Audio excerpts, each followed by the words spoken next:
बिस्मिल्लाहिर्रहमानिर्रहीम। अस्सलाम वालेकुम। कैसे हैं आप सब? उम्मीद है आप सब ठीक होंगे। आज मैं बना रही हूँ बहुत ही मज़ेदार सा रिफ़्रेशिंग समर के लिए जूस, समर स्पेशल ये मेरी रेसिपी है। आप मेरी रेसिपी ज़रूर ट्राई कीजिएगा जिस तरह से मैं बनाऊँगी, और देख के सब आपकी तारीफ़ें करते रह जाएंगे। सबसे पहले मैंने लिए हैं आड़ू 1 किलो। इन्हें मैंने अच्छी तरह से वॉश कर लिया है। आड़ू को हम बॉईल कर लेंगे। प्रेशर कुकर में मैं बॉईल कर रही हूँ। प्रेशर में मैं 3 मिनट सिर्फ लगाऊंगी और ये मेरे जो आड़ू हैं अच्छी तरह से बॉईल हो जाएंगे। अब आप देख सकते हैं मैंने प्रेशर ऊपर रख दिया बॉईल होने के लिए। आड़ू हमारे अच्छी तरह से गल चुके हैं, ये देखें। उसी में से ये रिमूव हो रहे हैं छिलके इसके, और मैं इसको निकाल लेती हूँ।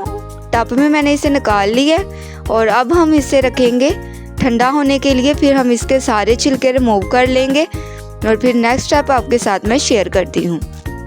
देख सकते हैं अच्छी तरह से सारे छिलके मैंने रिमूव कर लिए और कितना अच्छा ये सॉफ्ट हो चुका है आड़ू हमारा। अब हम इसको ब्लेंड करते हैं। जग में मैंने डाला है 2 गिलास, इसमें मैं डाल रही हूँ पानी। पानी डालने के बाद इसमें मैं डालूँगी 1 कप चीनी। आप अपने जायके के मुताबिक कम या ज़्यादा कर सकते हैं। नमक, काला नमक मैं डाल रही हूँ 1 चम्मच। ये भी आप अपने जायके के मुताबिक डाल सकते हैं। देखिए अच्छी तरह से ग्राइंड हो चुका है, कितना स्मूथ बना ये इसका जूस। अब इसको बनाने का तरीका वो मैं आपके साथ शेयर करती हूँ। ग्लासेस में मैं इसे डाल रही हूँ, थोड़ा थोड़ा ये मैं डालूँगी। इसको आप 1 वीक के लिए, 2 वीक के लिए, 3 वीक के लिए, 1 मंथ के लिए स्टोर कर सकते हैं। थोड़ा सा इसमें मैं पानी ऐड करूँगी और हम इसको अच्छी तरह से मिक्स कर लेंगे। एक इसमें मैं लेमन डालूँगी। लेमन से इसका जो टेस्ट है बहुत ही मज़े का बनेगा।